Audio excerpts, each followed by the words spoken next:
making that transition from a very studenty student to someone who was positioned to help advanced researchers who already have, in many cases, PhDs.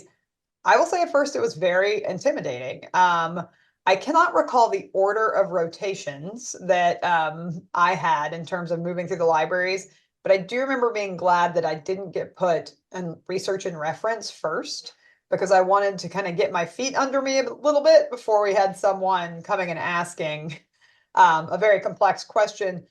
When I got started, I felt like we had a deep bench in terms of support from the assistant director, director of the other librarians and staff who worked there to support us as we began to try to support researchers. So I remember nothing but wonderful, respectful interactions with the researchers who never seemed concerned that, they were working with people who maybe they didn't know, but, that we were learners. But we also were able to get a lot of support to feel confident. I will say Tamika Barnes, especially at that time, and she was in the director role, I think she was very interested in the specific environment in which she was working, which is really all about mentorship, right? I mean, the majority of her team, so to speak, was there to be mentored and guided.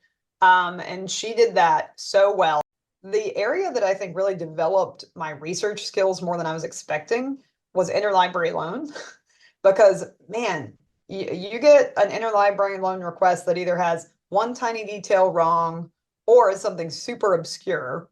I ended up like going into the nooks and crannies of information searching that I had not done before. So a lot of citation verification.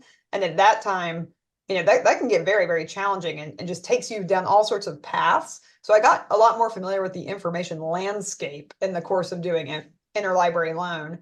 And then I remember we planned, I think it was just kind of our annual open house, and they gave the interns a lot of responsibility and opportunity in that. And I remember that being kind of my first taste of outreach planning, which I ended up, I'm in public services basically in librarianship. So kind of the direction I went overall. And I learned a lot about even events that look simple have an awful lot going on behind the scenes. And I think this is one of the most unique things about the EPA library internship was that broad range of tasks that you got to complete. And I really leaned on that in job applications. That even if the job I was applying for was fairly narrowly focused, that my understanding of libraries was much broader, and I could understand and see more than I would have been able to, perhaps with some other experiences, the importance of how it all fit together. The range of activities we got to do in the internship, I would say is if you were to ask me the greatest thing about the program, it would be that. And the other thought that comes to mind is I'm still very close with many of my fellow interns.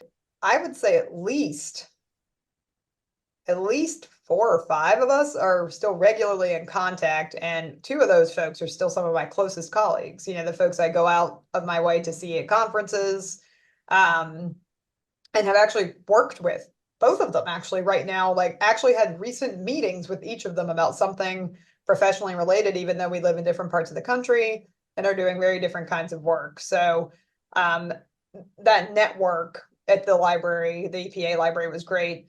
I could say the same of SILS too.